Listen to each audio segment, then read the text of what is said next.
Over here we have our giant pumpkin patch, and it's not a giant patch, but there are some giant pumpkins in here, which is pretty cool. Weren't sure how well those would come out. Sure how well we would do this year because we didn't start them early enough, transplant them out correctly, and we didn't feed them as well as we wanted to. Still following organic practices. But yeah, pretty happy. This is the biggest one right here, and it's getting tough to even kind of lightly rotate. It's actually laying on its stem, so we tried to slightly prop it up a little bit so it wouldn't kink itself. Over here we have our corn. Our Silver Queen is just getting ears now. You can see the beautiful long hair of the silks. Each one of these silks corresponds to a kernel on the cob, and so the flower up here, as all the pollen, has to drop kind of in the wind and hit all of these different silks. And you can imagine that it could miss a few, and that's why you'd have some empty ones. But overall, corn is pretty good about dropping all that pollen down here to the silks itself. So we've got some bees, I think in the back row there. But usually in the early summer, or even now, it looks like there's not any here now, there's bees buzzing all over these, trying to get some of the pollen as well. Drip line over here has done really well for us, and has definitely made our corn stalks a lot stronger to handle the wind without having to tie them up this year. We have harvested quite a bit of corn at this point, probably about 3-4 dozen, and for us that's a lot.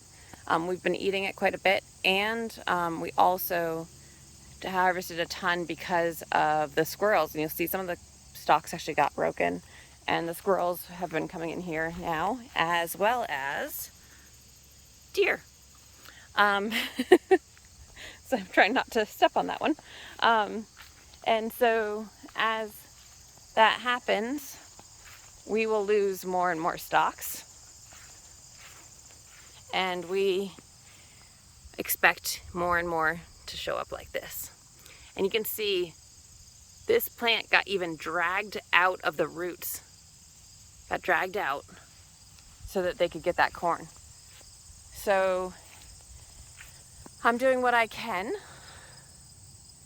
to try to harvest these as soon as they're ready and not let them stay on the stalks any more than they need to, because at any day we could have a bear come in and clean out this entire area, which would be really unfortunate, especially because we haven't even gotten our Silver Queen, which is our favorite.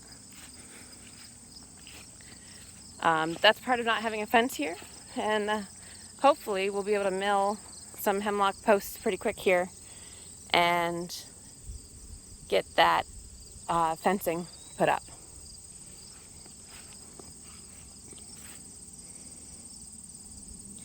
Summer squash plants are doing really well. Been eating a ton of summer squash. I don't think I've ever remember a time where we had too much summer squash. This is one plant here. I can show you guys. So this whole thing from here over is one big summer squash, and has done awesome. Definitely loves the drip line. We harvested a ton of onions yesterday. Some of them were so big. We had our biggest I've ever grown, which was 1 pound, 1.25 pounds. It was a red onion, so I'll show you guys that in the garage. In the cut flower bed, I need to come in and harvest the rest of this stalk. The sunflowers, the two that have made it, are putting a lot of offshoots on, so maybe I will get a few cut flowers out of this, which will be interesting. We've got zinnias are coming in, and they're now actually getting full size, which I'm really excited about. You can see the size of my hand. So I will probably make some cut flowers with those today. The amaranth did not make it on this side, which I'm really bummed about. There is 1 or 2 flowers right here that are absolutely gorgeous, but not enough really to make any cut flowers with them, which is very disappointing. I do like the green, but it's not my favorite, which I found really interesting. And I think it's because of the foliage. I think if it was a darker green foliage with that neon green, it would be really awesome for cuts. But I definitely use it, but it gets very muted if you put a bunch of other colors in there. So I'm thinking about using, kind of doing the corals and the pastels with that green, and I think that'll make it pop a little bit better. Maybe put in some dark purple. And then we have the Queen Amaranth. I don't know if you guys can tell, but this is well over 6 feet tall. And are absolutely gorgeous. So I have used some of these offshoots in bouquets as foliage, but now I also have the opportunity to use them as kind of a centerpiece flower. But considering I planted this from seed in this bed and only 2 made it, and you can see the little one next to it, and that's probably 3-inch diameter tree trunk, that's pretty crazy. I've never seen one this tall. So definitely excited about that, and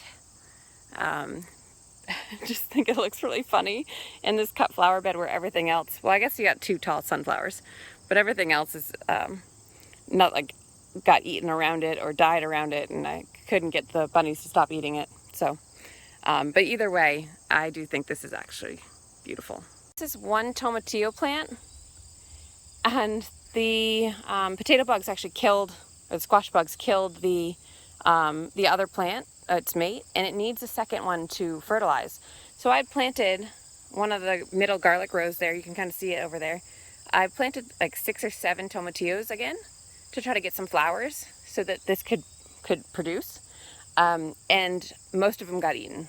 And so only one's living now, but thankfully it's working, and we are finally getting some actual fruit onto this massive, beautiful tomatillo plant. Right up here behind me, we have our jack-o'-lanterns.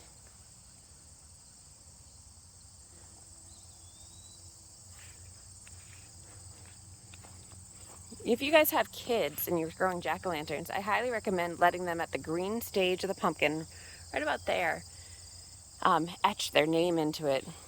We used to do that when we were little, and it would scar. And so when it would ripen, it would have this beautiful scar stitching on it. It was always so much fun.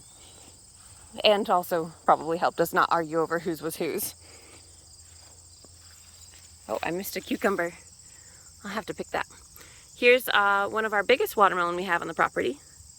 I'm really excited about. There's another one in here that's still a little smaller. And then there's a ton of little ones up there that are growing. Up here in the back, I planted a very late, cover that one, butternut squash. There's a butternut squash soup that Jay loves. And then also, we have more baby watermelons. And I just picked a whole bunch more cucumbers that I had missed. This one's pretty good size. We grow mostly pickling. And we're looking for a really good zesty dill pickle recipe. So if you have one, put it in the comments below.